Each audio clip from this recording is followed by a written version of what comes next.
peluang terbuka emang. Tahajud. Dia lagi sholat, nangis dalam sholatnya. Gini. Dan saya berharap pas dia nangis itu, dia nyebut nama saya. Itu kan yang paling berharga kan. Karena mungkin buat dia, saya paling berkesan dalam hidup dia. Sering nolongin, sering jadi hero lah. Sehingga dia pasti nyebut di dalam doa itu yang saya harapin. Saya ngintip, Masya Allah. Nah ini berarti ini orang ini harus saya pegang nih. Saya tolong dia di dunia nih, biar dia tolong saya nanti di akhirat. Sampai ini minggu depan saya niat mau ke Tasik lagi, mau ngasih dia hadiah karena anaknya mau nikah. Mau ngasih hadiah yang istimewa, biar dia ingat saya. Nanti pas di pada masyar saya berharap, ya Allah, itu Ustaz Hanan di mana? Itu tuh masih nggak jelas tuh. Siapa tahu mungkin nasib saya nggak jelas, Allah alam, tapi mudah-mudahan nggak sih ya. Tapi kan kita nggak tahu ya, nggak boleh terlalu kegeeran juga kan. Oh saya kan Ustadz, udah nggak butuh lah yang gitu-gitu. Siapa bilang? Emang Ustadz udah paling suci? Teman-teman aja nggak tahu aib-aib kita karena Allah menutupi aib. Jadi tetap aja nggak boleh kegeeran, tapi juga jangan putus asa main di tengah tadi. Jangan kegeeran sok soleh, jangan putus asa merasa nggak ada apa-apanya di tengah.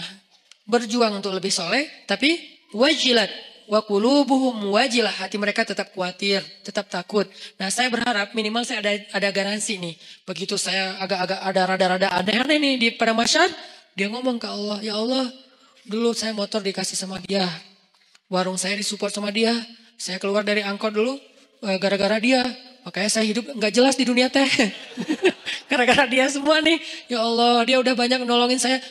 Tolong dia dong ya Allah. Boleh nggak saya tolongin dia? Karena ini orang benar-benar ahli ibadah. Saya bareng dengan dia pernah jadi driver saya juga. Bareng dengan dia nyetir ke Jakarta. Ke Sukabumi. Kita ada acara di Sukabumi, dia nyetir. Pak, bantuin saya nyetir. Oke, nyetir. Di mobil, saya tilawah surat Al-Mulk. Murajaah hafalan, Pak. تبارك الذي بيده الملك وهو على كل شيء قدير ولقد زينا السماء الدنيا بمصابيح وجعلناها رجوما للشياطين وأعتدنا لهم عذاب السعير وللذين كفروا بربهم عذاب جهنم Wabi'sal masir. Itu yang lagi nyetir nangis terisak-isak. Saya aja yang tilawah nggak nangis. Kan aneh kan? Pas yang lain, aduh nangis. Nangis juga. Masa saya yang baca nggak nangis, dia aja yang dengerin nangis gitu kan? Cepet banget air matanya berlinang. Berarti kan hatinya bersih. Berbaik sangka ya. La nuzaki ahadan Allah. Kita nggak menganggap seseorang suci di depan Allah. Tetapi kita berbaik sangka. Hatinya bersih, lebih bersih dari saya. Makanya dia lebih mudah nangis daripada saya. Sabar banget sama anak-anak tuh, megang banget dia, luar biasa pokoknya. Nah ini nih saya pegang nih orang nih, nggak boleh jauh. Butuh apa? Saya support. Butuh apa? Saya harus punya kelebihan sedikit harta biar kalau ada dia butuh apa-apa saya pasti ngasih. Cuman itu yang bisa saya lakukan karena kalau fisik nggak bisa bantu dia fisiknya lebih kuat.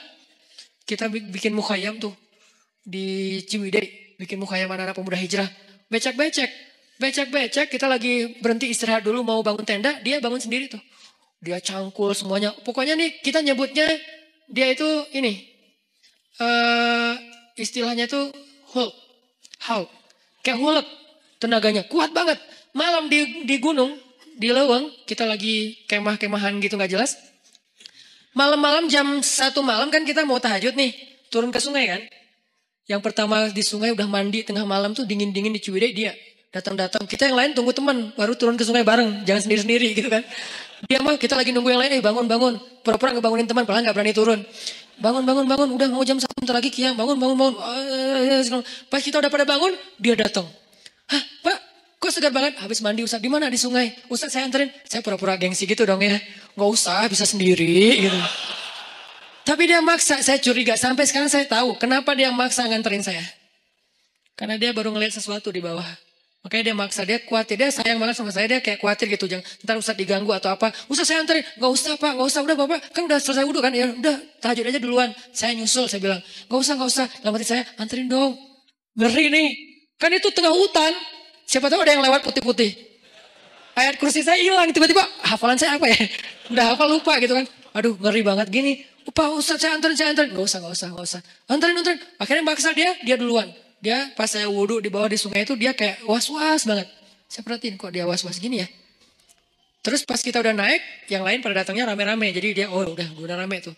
Besok-besoknya saya tanya, Dia bilang, udah gak apa-apa Ustaz, gak apa-apa. Tapi saya yakin sampai sekarang dia pasti ada sesuatu, makanya dia maksa banget. Gak pernah dia ekspresinya kayak gitu, karena saya kenal dekat sama dia. Tapi dia gak pernah sekuatir itu sama saya. Ini bukan nakut-nakutin ya. Tapi emang menakutkan sih, ngeri. Jadi maksudnya teman-teman, intinya adalah itu tuh cara kita nyari bi'ah solihah. 1, 2, 3. Kalau ada 40, targetnya 40. Kenapa 40 Ustaz? Hadis. Kalau seseorang meninggal dunia disolatkan oleh 40 orang solih, dijamin terbebas dari azab kubur, api neraka, pasti masuk surga. 40 dengan kualitas kayak dia, itu gak gampang loh nyarinya. Bukan 40 orang, 40 orang soleh.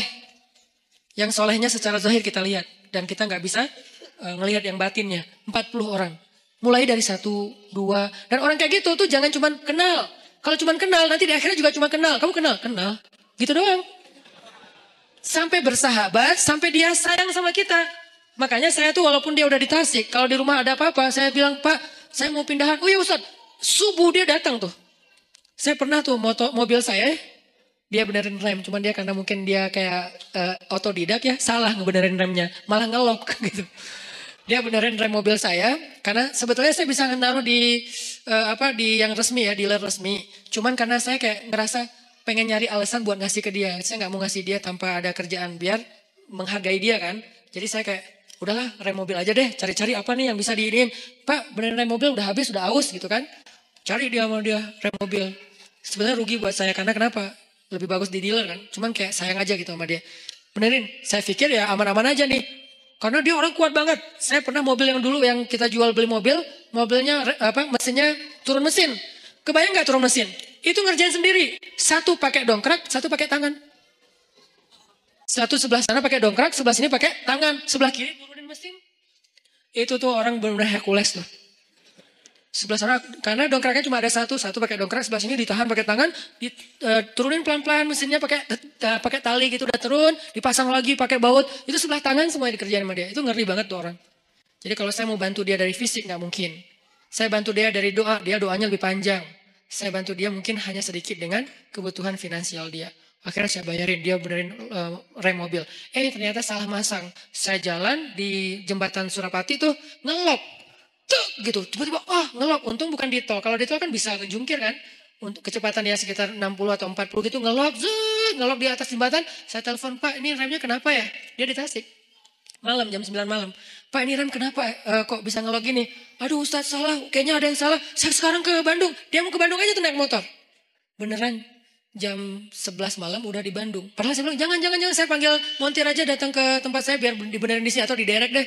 Jangan. Ya udah ditutup telepon tetap datang. Jam 11 malam datang. Ada apa lagi saya kejadian di sini tuh. Ini buat saya kenapa saya yakin banget megang dia. Ada apa aja dia datang, subuh-subuh datang. Jam 2 malam datang. Kalau di dunia aja kayak gini dia belain saya, gimana di akhirat? Supaya dibelain segitunya, kita harus modal dikit lah.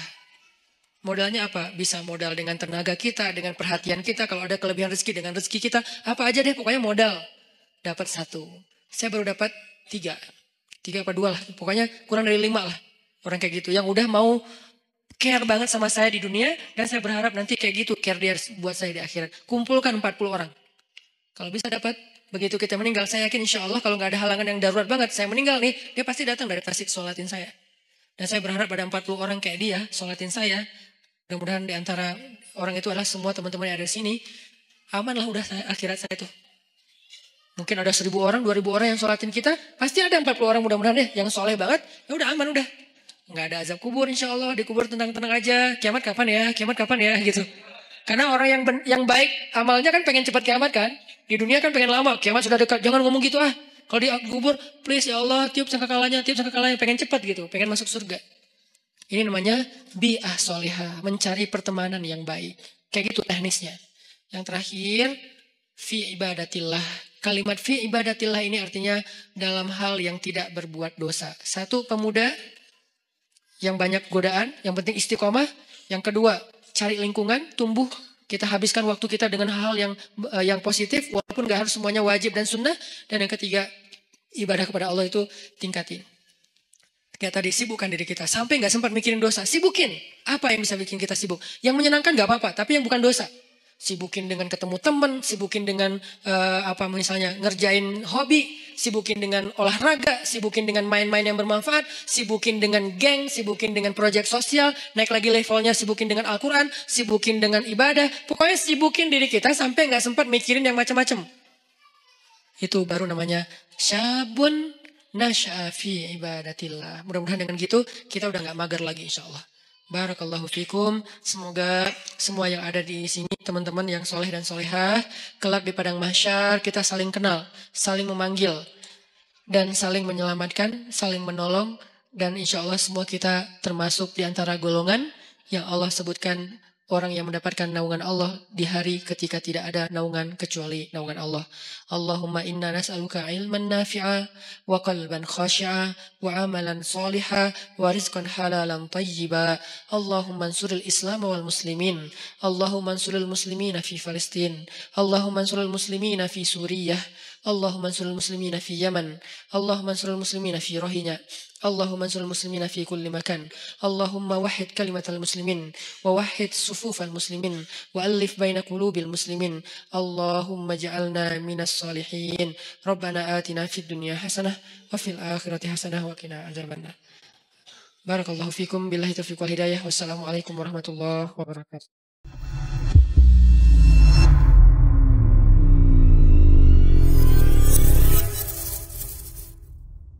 Ustadz Hanan At-Taqi dalam ceramahnya mengingatkan kita untuk memanfaatkan waktu dengan baik, mengaitkannya dengan hadis Nabi tentang 7 golongan yang akan mendapatkan naungan Allah pada hari kiamat, ketika tidak ada naungan selain naungannya. Salah satu golongan yang dimaksud adalah pemuda yang tumbuh dalam ketaatan kepada Allah. Pemuda yang dimaksud dalam Islam adalah mereka yang berusia di bawah 40 tahun. Ini mengajak kita untuk merenung tentang usia muda sebagai waktu yang penuh potensi untuk beribadah dan berbuat baik. Ustadz Hanan juga menjelaskan tentang makna keadilan dalam kepemimpinan, yang tidak hanya dilihat dari aspek ibadah pribadi seorang pemimpin, tetapi juga dari kemampuannya untuk bersikap adil kepada rakyatnya, baik muslim maupun non-muslim. Keadilan dalam Islam adalah universal dan bukan berdasarkan kepentingan pribadi atau golongan tertentu, melainkan untuk kesejahteraan bersama. Pemimpin yang adil adalah mereka yang memastikan keadilan bagi semua, bukan hanya berfokus pada ibadah atau amalan pribadi. Ceramah ini juga mengajak kita untuk merenungkan keadaan di padang mahsyar, tempat di mana tidak ada pohon atau tempat berteduh dari teriknya matahari yang berkali-kali lebih panas dari yang kita kenal sekarang. Pada hari itu, hanya 7 golongan yang akan mendapatkan naungan dari Allah, termasuk pemuda yang tumbuh dalam ibadah kepadanya. Ini menekankan pentingnya memanfaatkan masa muda untuk kebaikan, karena hanya dengan cara ini seseorang bisa termasuk dalam golongan yang beruntung dan mendapatkan naungan Allah pada hari kiamat.